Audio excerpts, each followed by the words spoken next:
Well, good afternoon, ladies and gentlemen. I have a big advantage.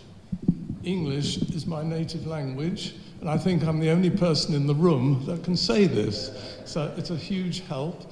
I would first of all like to congratulate Miklos on the 150th anniversary of Budapest Zoo. Secondly, Dagmar at the back there on the birth of the fourth giant panda baby in Vienna. And thirdly, I would just say at the beginning, I'm not a Brexit person. I think it's the worst decision that my country's ever taken, and that I remain a strong European first and foremost.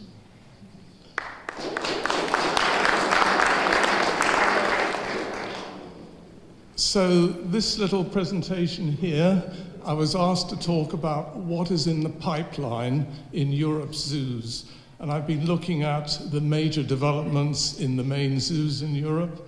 In my new book, which will be published hopefully next month in German and in English, it will analyze 124 zoos in 28 European countries.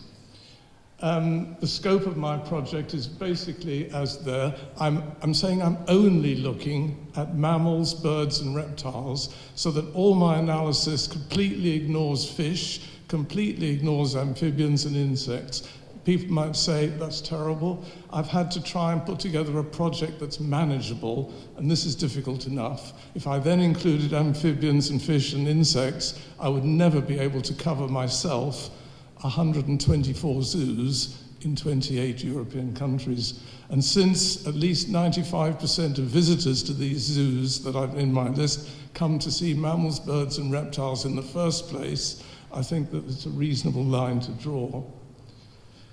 With regard to my definition of Europe, there are various definitions of Europe. It's not a answer. It is the European Union. It is the countries like Norway, Switzerland, and Liechtenstein that are very closely connected. And there's one exception I've made, and that is Serbia, where I've included Parlic for the first time because they are virtually on the border with Hungary. They are looked after as a mentor by Szeged Zoo, and they are making very good progress as probably the best of the EARTSA candidates. Hopefully this will... I'm sorry. Okay. So over the past, I've looked at the period 2010 up to 2025 in my new book. If we look at what's happened in 2010 to 2015, on the zoos in my book, there's an average of 9.6 million euros per zoo that's been invested over the period 2010 to 2015. Now, of course, that disguises some huge sums in excess of 50 million euros and some very small sums which may be only under 1 million. So it's a broad average of the zoos.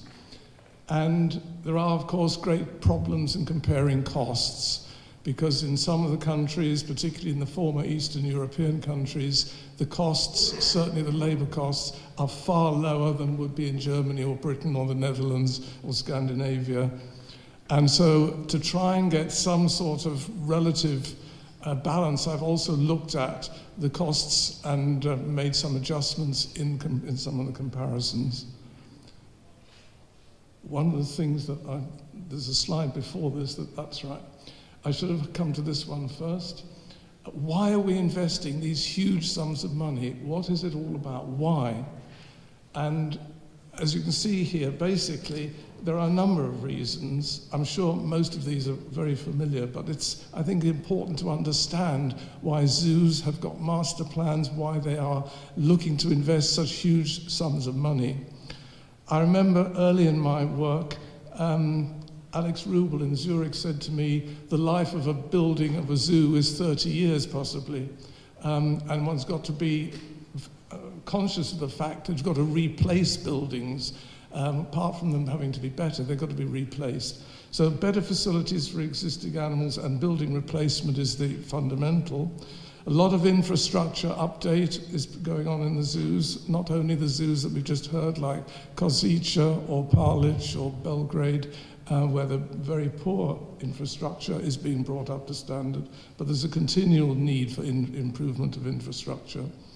And then the enhanced minimum standards. In Germany, very big issue with mammals. The latest minimum standards for keeping mammals in zoos in Germany mean that many of the German zoos now have to give priority to investing considerable amounts of money, particularly for the larger animals like elephants and giraffes. And then we mustn't forget is the competition from other attractions. We depend on the visitors, we depend on the sponsors, we depend on the media publicity to get money to do the conservation and education work that we want to do. But the competition from other attractions everywhere in Europe is a big, big thing. And therefore, it's another reason why we have to improve zoos, we have to make them more attractive and make them even more interesting for visitors.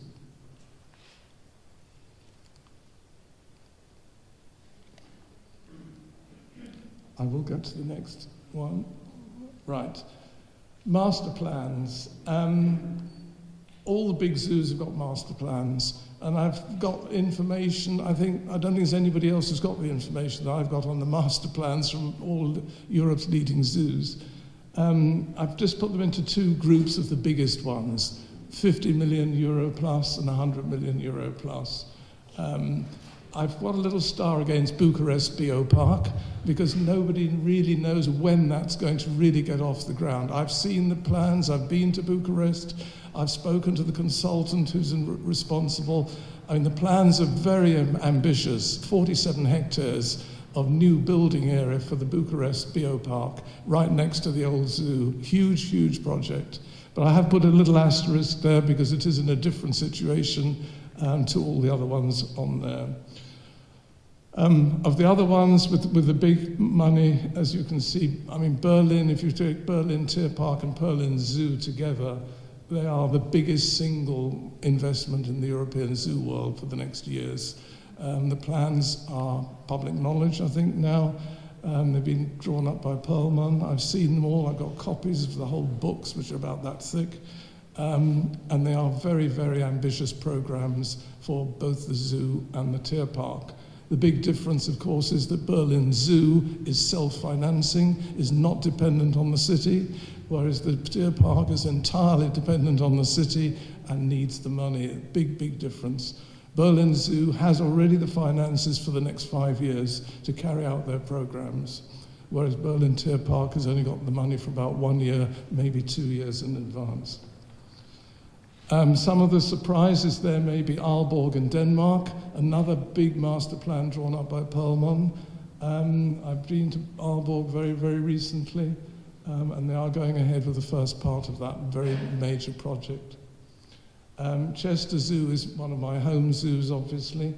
In addition to Islands, which is continuing, they have got a very big ongoing development plan, by far the biggest in the UK.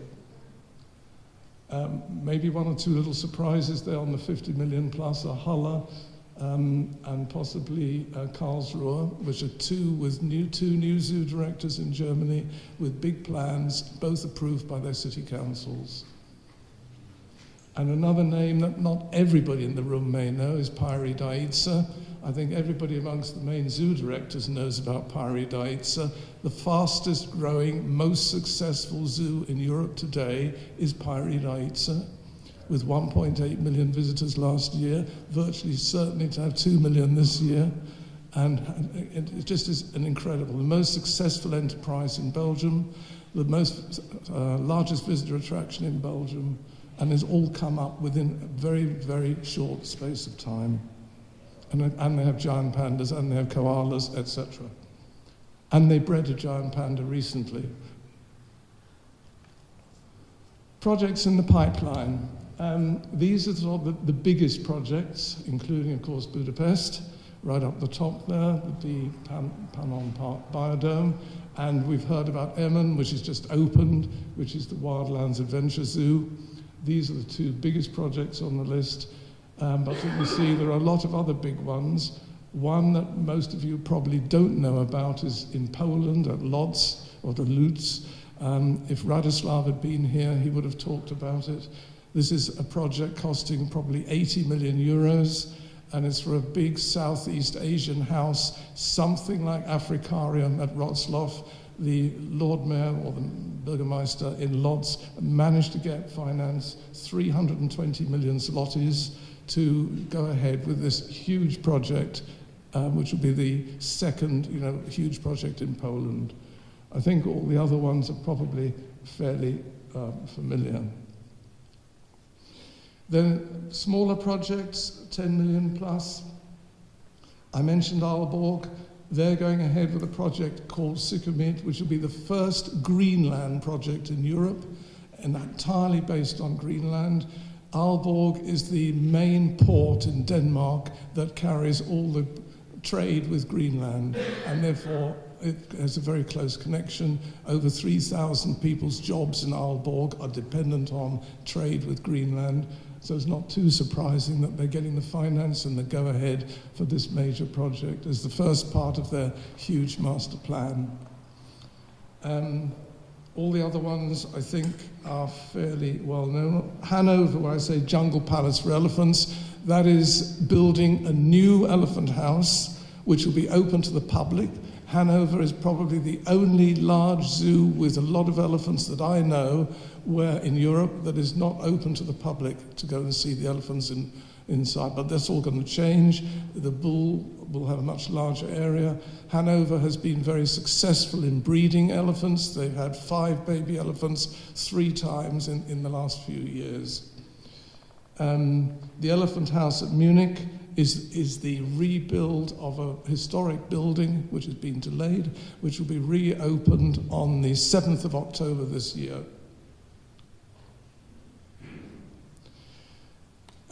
More on the 10 million list, we can see here in the 2016-2022 bracket there. I don't think the money has yet been granted to Shosto for their Ice Age, but it's been under heavy discussion for the last few months. Rostock's Polarium for the polar bears and the penguins is going ahead based on the success they had with the Darwinium, which has been a great success for the apes at Rostock. And the other ones, the Great North of Paradise will be polar bears, will be various other, I'm not sure if they're going to have walruses yet, but there's been under discussion, but various animals from the Great North. I think the Zlin project is another very interesting one. Zlin, as most of you may know, is the second most visited zoo in the Czech Republic after Prague. And Zlin has got this Karabuni, this is an Africa Savannah project. They've got more land, they've got a big enlargement there, and they're going ahead with this project, I think, virtually immediately now, or maybe next year. Interestingly, but not surprisingly, out of these projects I've just listed, 11 of them out of 28 are connected with elephants. As in the last 10 years, in my previous analyses, the elephant accounts for by far the largest single investment in any one animal in the European zoos. And I mentioned there particularly the Zurich one because this is the most expensive, the most ambitious, and the most incredible elephant house in Europe. It's been referred to earlier on. It is absolutely fantastic, and it is, I think, one that everybody, if they haven't already seen it, should be seeing. Are such large investments necessary is one of the questions that immediately comes up. People say, why so much money? Why can't more go to conservation? Why can't more go to this or that?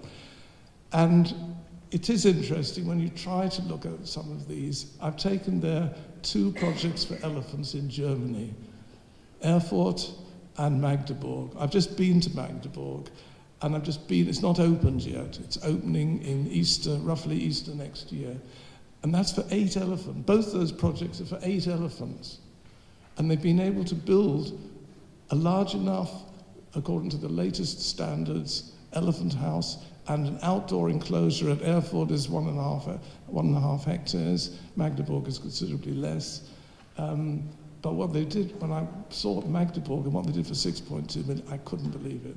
I really couldn't believe it. But I'm assured by Kai Perret, the director, who I spent a lot of time with on this, It is absolutely correct that they will not spend more than 6.2 million on that project at Magdeburg.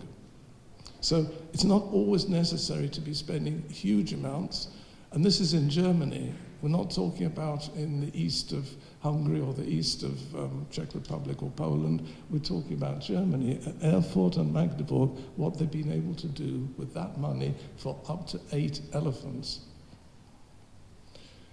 So, and I've got some more examples about what I think are extraordinarily good value for money. We talked about penguins quite a lot. The new place at Krefeld, which was opened, I think, last year, paid for by the zoo friends at Krefeld, is a beautiful walkthrough with Humboldt penguins, with Inca terns, with some ducks. It's all over-netted. It's got little waterfalls. It's got rocks. It's a really beautiful exhibit, which has been done for just under 600,000 euros. And when I go around zoos and people ask me very often now, which zoo would you recommend, which zoos would you recommend to visit, knowing my zoo, what's relevant with this sort of money for penguins? Erfurt asked me this, and I said to Erfurt, go and look at what they've done at Krefeld.